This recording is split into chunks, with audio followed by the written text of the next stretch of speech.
saw as a physician was I'd been ripped off, and I had been deceived into believing that my conventional training in medical school was the answer to care for people. And then when I changed my lifestyle and my diet, all these medical problems went away. And honestly, I was furious. How could lifestyle have this much of a positive impact on disease, and why isn't this information being told out there? What we found based on our 7 years of research for the National Science Foundation was first a biomarker called visceral fat, and it's the earliest expression of chronic disease that occurs in the human body. The very common observation that is out there, as you grow older, you grow worse, you become more diseased and less capable. The truth is, it is only the case because chronic disease is around. This isn't fear-mongering, this is reality.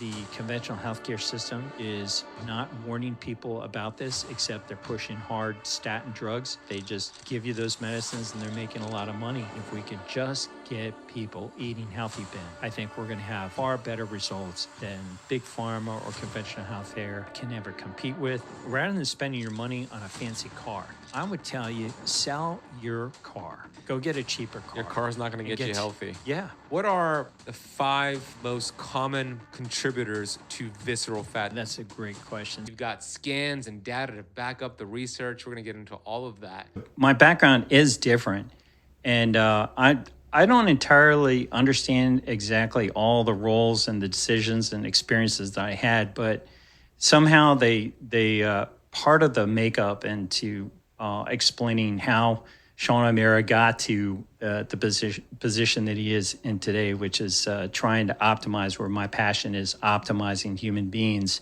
from a biological perspective. But I grew up in a normal family. My dad was a government worker in Washington, D.C., and I went through public schools and had to work my way through community college, saving money, and eventually did well enough in community college to get into Penn State. I studied law enforcement. I was really originally interested in law enforcement. My parents were hit by a drunk driver. My dad was killed. And so we all had to work. You know, we all took jobs. And it just forced us to grow up overnight. So I was making pretty mature decisions relatively early on in my life. And then I gradually transitioned from law enforcement to law school, where after working as a uniformed police officer, then getting involved in undercover narcotics work, and actually, you know, I was a drug agent when that show, really old show, Miami Vice, was coming on. Wow. And so, you know, I have that kind of a background, and then I left law enforcement to study law, and I became a criminal prosecutor, and I did that for 3 years. And I couldn't shake my interest along the way with a fascination of science and particularly medicine. I was very interested as a child in medicine, but I just kind of dismissed it.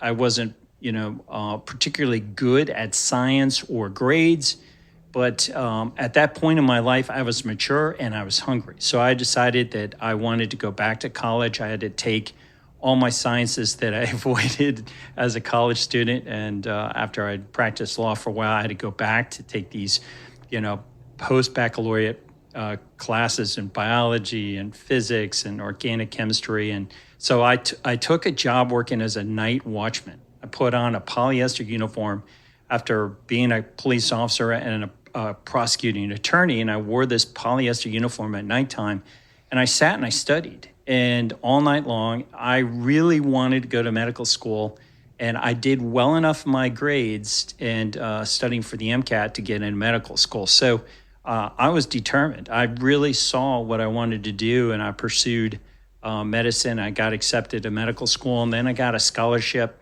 to pay for medical school through the U.S. Army. It allowed me to have entree into emergency medicine, and then eventually I was caring for, I became the Outstanding Physician of the Year for the Army in 2004, and I got selected to provide care for President Clinton and Vice President Cheney and Secretaries of State Colin Powell and Condoleezza Rice. So lots of experience doing senior executive service for for our country, our leadership. And so I finished my obligation in the military. I set up a concierge medical company because I was very intrigued. Telemedicine was coming out that time. I was intrigued about the capacity for using hospital-grade medical gear outside the hospital in the setting of people's homes, so that I thought big. Other people were just kind of doing telemedicine through through a camera, and I thought, well, what if you had all the equipment if you could afford it? So I worked with about 5 other physicians, and we designed these ICUs in people's homes and even mini hospitals, and it was very extravagant. But in caring for those ultra wealthy people, I realized that they were at a disadvantage. They were very into their lifestyle, and I couldn't get them interested despite the fact I was, and using that medical gear to monitor them and kind of it was all pre-placed. And I thought, well, maybe we could get more value out of it in preventing a heart attack or a stroke. But there really wasn't much interest in that. They just wanted, it was crazy. They wanted a system in place when they had a stroke to respond, but nothing before to try to prevent that. And I found that fascinating. So ultimately, I abandoned my interest in concierge medicine medical practice. I'd met a young patient that was very healthy, and I had at that point just started to put on weight. I was about in midlife, 45, 48. I was becoming heavy, and I couldn't stop what was happening in my body. And this young guy told me about, at the time, it was called the Paleo diet. So I read about it. It just clicked in my, it's like you see something, it just made a lot of sense, and never heard about it. It seemed opposite of what we were taught in medical school. So I abandoned carbohydrates. And at the time, I was not only overweight, but I had a lot of medical conditions. But my encouragement, my desire to do the paleo diet at that time was really just to lose weight and try to get rid of this gut that was developing within me. And so I abandoned my chocolate milk that I was, skim milk that I was going around drinking, carrying it around. And you were carrying that around? I was. I kept this, I thought I was healthy. I had this gallon of milk in a plastic container. I'd shake up the chocolate milk. It was skim milk. It was awful. I mean, can you imagine today? But once I went paleo, cut out carbohydrates, not only did I lose weight, but I had been suffering restless leg syndrome, which is where you kick your legs all night long. Would keep my poor wife awake because I was constantly kicking. I had obstructive sleep apnea. I was snoring all night long, and I'd stop breathing and start gasping for breath and scare her half to death. She used to think I was choking on blankets, would rip them away from around my neck and things. And I had eczema, bleeding all over my sheets. I had esophageal reflux, so I was on lots of different medications to try to suppress the terrible heartburn. I had precancerous lesions in a condition called Barrett's esophagus, and I would have to literally be scoped every single 3 months in my life to be biopsied to try to catch the malignancy that I was forecasted that I would be getting from Barrett's esophagus. And, that was the treatment plan. Just wait for the cancer. And, the surprising thing as a physician, I went along with this. And I also had erectile dysfunction. I had an enlarged prostate. I was waking up 4 or 5 times a night to pee. When I peed during the day, it would dribble out of me. There was no real stream anymore. No sense of evacuation of my bladder, and I had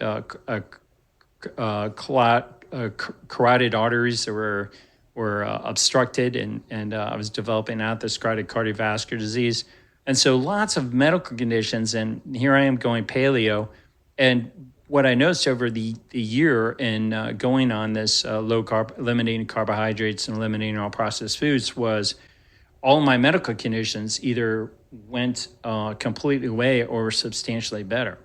And I've shared this story before, and you'd think a lot of people would be very pleased with the fact that happened. But what I saw as a physician was I'd been ripped off, and I had been deceived into believing that my conventional training in medical school was the answer to care for people. And the longer I followed my conventional training, what I learned in medical school, and accepted the conventional treatment that was provided to me, the worse off I became. And then when I changed my lifestyle and my diet, all these medical problems went away. And honestly, I was furious. I felt like I had been deceived and I had been corrupted into a system that I realized was just propagating disease to make money. And so I was compelled at that time because I felt like I was in a matrix or something. It was like a whole completely different sphere of insight that suddenly I was teleported into. And I felt obligated to become a researcher, to ask the question, to dare to ask the question, how could lifestyle have this much of a positive impact on disease, and why isn't this information being told out there? So I moved my family to Minneapolis, joined a research practice, and ended up getting a grant. We applied for funding from the National Science Foundation for the purposes of trying to and identifying strategies to reverse chronic disease for our country. What we found based on our 7 years of research for the National Science Foundation was first a biomarker called visceral fat, and it's the earliest expression of chronic disease that occurs in the human body. So you should be wondering, what is the first expression of disease in the body and when does it start? And the answer is visceral fat, and it begins in your childhood. So we would scan teenagers, adolescents, and including my own children. I was scanning them from the funding for the National Science Foundation. And as early as 4 years of age, we would see visceral fat present in small children. And the interesting thing is, to the extent that they consume a carbohydrate-rich diet, especially processed foods, we would see more of this visceral fat inside of them. And visceral fat led us to other biomarkers, fat around the heart, organ fat within the organs, and then fat being deposited within the musculature of individuals, and then atherosclerotic cardiovascular disease, clogged arteries. So as we study visceral fat, we paid attention to what caused it and what made it worse and what made it better. And we developed different strategies to try to impact it. And so that really led me up to where I am today. I became this passionate researcher, purposing to try to do the best I can to help people optimize their health and to eradicate chronic disease.